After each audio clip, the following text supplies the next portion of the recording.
नारी को चाहिए कि पति का सम्मान करे, पति के चरणों की से जो नारी अपने पति के चरण दबाती है उस घर में कभी भी लक्ष्मी की कमी नहीं होती। इसलिए आप अपने अच्छा, कई बार ना आजकल क्या होता है, पति पत्नी के रिश्ते बड़े कमजोर हो गए हैं। पत्नी आई पढ़ी लिखी, पति भी पढ़ा लिखा, पत्नी भी 50,000 रुपये महीना कमाती है, पति भी 50,000। एक दिन पति ने कहा सुनो जरा यहाँ आओ, जरा ये देखो तुमने ये गलती की, ये किया। अब कुछ उसको कह दिया उसके पति ने कि तुमने ये गलत किया है, ये ठीक कर लो, ऐसा कर लो। वो गुस्सा हो गई। ज़्यादा उपदेश मत दिया करो हमें, हम भी कम पढ़ी लिखी नहीं है, तुमसे ज़्यादा कमाती हैं। अरे भाई, पत्नी भी कमा रही है, पति भी कमा रहा है, बात बुरी नहीं है। पर पत्नियां कमा कमा करके यदि ये कहने लग जाएं कि हम कमा रही हैं तो क्या होगा? तो क्या आपके रिश्ते चल पाएंगे? हाँ, दोनों कमाएं अच्छी बातें हैं, पर दोनों अपनी अपनी कमाई की एक दूसरे को अकड़ ना दिखाएं। कमाओ अच्छी बात है, अकड़ थोड़ी दिखानी है। रिश्तों में अकड़ ना हो, रिश्तों में अहंकार ना हो। पत्नी सोचती है मैं इनसे श्रेष्ठ हूँ, पति सोचता है मैं तुझसे बड़ा हूँ। ना, तुम दोनों में से कोई बड़ा छोटा नहीं है। साइकिल में 2 पहिए हैं, अब आप ही बता दो कौन सा जरूरी है और कौन सा जरूरी नहीं है।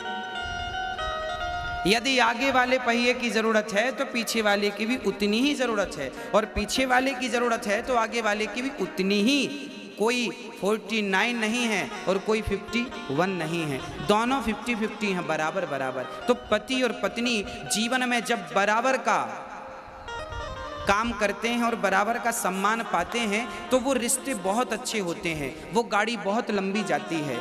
जिनके घर में जो पत्नी अपने पति का सम्मान करती है और जो पति अपनी पत्नी का आदर करता है। कई बार पुरुष पत्नी को कहता है कि सुनो, हम तो बाहर जाके कमाते हैं, तुम तो घर पे पड़ी रहती हो, कोई काम तो करती नहीं हो, बस बना के खिला देती हो, बस वो कहती रहती हो दिन भर काम करते, दिन भर काम करते।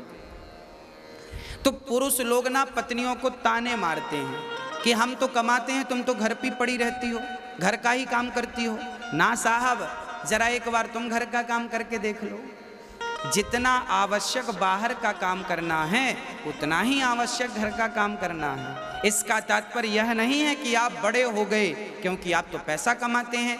इसका तात्पर्य यह नहीं कि पत्नी छोटी होगी क्योंकि वो घर की दाल रोटी बना रही है। ना, बाहर का काम यदि आवश्यक है तो घर के काम भी आवश्यक है। हाँ, आपके घर पे कोई आएगा तो आपसे ये नहीं पूछेगा साहब आपके बैंक में बैलेंस कितना है। जब कोई आएगा तो वो आपके घर आकर जब आएगा तो आपकी पत्नी उसे पानी पिलाएगी, चाय पिलाएगी, भोजन कराएगी। वो जाएगा तो कहेगा वाह, हम फलाने के घर गए थे, बड़ा सम्मान मिला हमें, बड़ा आदर मिला हमें। और ये आदर सम्मान बिना पत्नी के आप पुरुष कभी किसी को दे नहीं सकते। यदि आप किसी का आदर सम्मान घर पे करते हैं तो उसमें सहभागी आपकी पत्नी बराबर की होती है। आपके घर में कोई अतिथि आ जाए, चलो माना कि हम आपके घर पे आए, पुरुषों के घर हम आपके घर आ गए, तो क्या आप हमें चाय बना के तुरंत दे देंगे, पानी दे देंगे, कुछ नाश्ता आप करा देंगे? अरे भाई, कुछ तैयारी आप करेंगे तो कुछ तैयारी आपकी पत्नी करेगी, अर्धांगिनी करेगी। तो आप दोनों बराबर हैं, एक दूसरे की जरूरत दोनों को है। पति मोबाइल सेट है तो पत्नी सिम कार्ड है। दोनों की आवश्यकता, अकेला मोबाइल क्या करेगा और अकेली सिम क्या कर लेगी?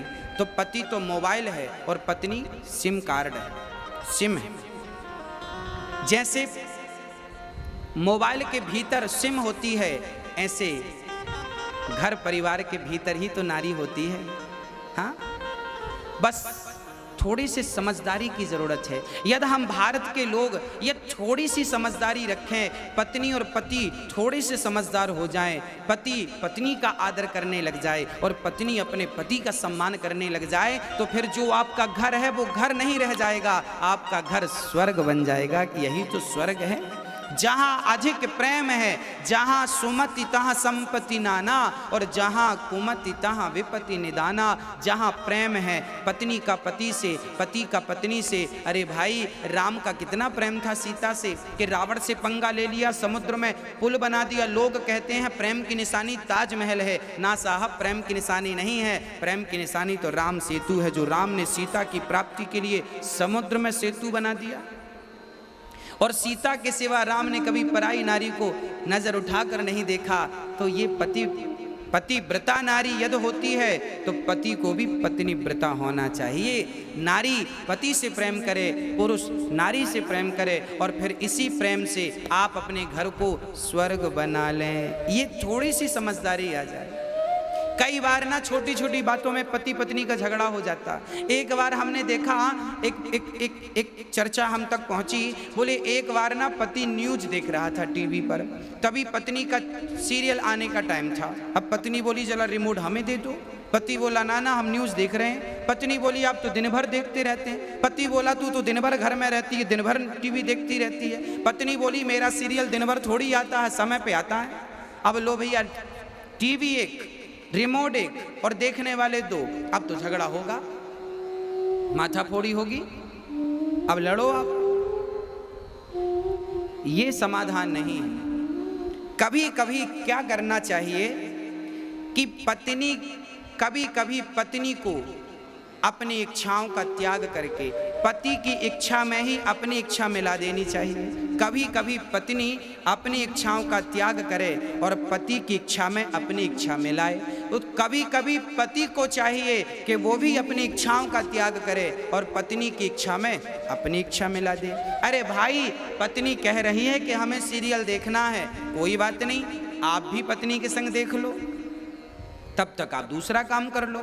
कम से कम किसी भी बहाने अपने घर के होने वाले झगड़ों को बचाइए। भाई, रास्ते में जब गड्ढा मिलता है आपको, तो गड्ढों पे आप पांव तो रखते नहीं है, छलांग लगा के पार होते हैं कि नहीं। आपके जीवन में भी जहां जहां आपको गड्ढा नजर आए, जहां जहां झगड़े की संभावना नजर आए, वहां से छलांग लगा के जल्दी आगे बढ़ जाना चाहिए, ताकि वो झगड़ा उत्पन्न ना हो सके, वो झगड़ा बड़ा रूप ना ले सके। ये पति और पत्नी की समझदारी का सब्जेक्ट है। इन दोनों की समझदारी से ही घर स्वर्ग बन सकता है, अन्यथा स्वयं भगवान आ जाएं और कहें कि स्वर्ग बन जाएगा तो नहीं बन सकेगा। जहां प्रेम है, जहां एकता है, जहां समर्पण है, पत्नी पति में समर्पण करे, पति कहे कि तू मेरी तो मैं तेरा, बस। और ये दोनों पत्नी मिलकर दोनों भगवान से मन लगाएं। एक दिन हम यमुना जी गए और यमुना जी में हमने देखा कि पति पत्नी, हमने फेसबुक पेज पर वो शेयर भी किया था आप सभी को। दो पति पत्नी, पति और पत्नी दोनों बढ़िया युवा थे, 30-35 वर्ष की उम्र रही होगी पति पत्नी की। दोनों, पत्नी बढ़िया ढोलक लेके बैठी और पति बढ़िया हारमोनियम लेके बैठा, और यमुना के पावन तट पर हरे राम राम राम हरे, दोनों जाप कर रहे हैं, दोनों बढ़िया संगीतबद्ध। तो गृहस्थी स्वर्ग बन जाएगी यदि दोनों पति पत्नी मिलकर यदि भगवान का स्मरण करें। हाँ, रोज सवेरे जल्दी उठ जाओ पति पत्नी और ठाकुर जी का स्नान। हाँ, पानी पत्नी लेके आए तो पति परात तैयार कर लो, भगवान जी को स्नान कराओ। पति ठाकुर जी को थाली पर बिठाए तो पत्नी ऊपर से जल डाले, तो पति ठाकुर जी को घिस घिस के नहलाए। मतलब भगवान की सेवा दोनों लोग करो, पति पत्नी मिलकर करो, फिर देखो आपका घर क्या होता है, स्वर्ग हो जाएगा भगवान। इसलिए दोनों पति पत्नी मिलकर, दोनों जब ठाकुर जी की आरती उतारो तो दोनों हाथ लगाओ आरती में और प्रेम से दोनों जन गाओ, ओम जय जगदीश हरे, स्वामी जय जगदीश हरे, भक्त जनों के संकट क्षण में दूर करे, ओम जय जगदीश हरे। मात पिता तुम मेरे, शरण गहूँ मैं किसकी, स्वामी शरण पढ़ूँ मैं किसकी, तुम बिन और ना दूजा, तुम बिन और ना दूजा, आस करूं मैं किसकी। ओम जय जगदीश हरे।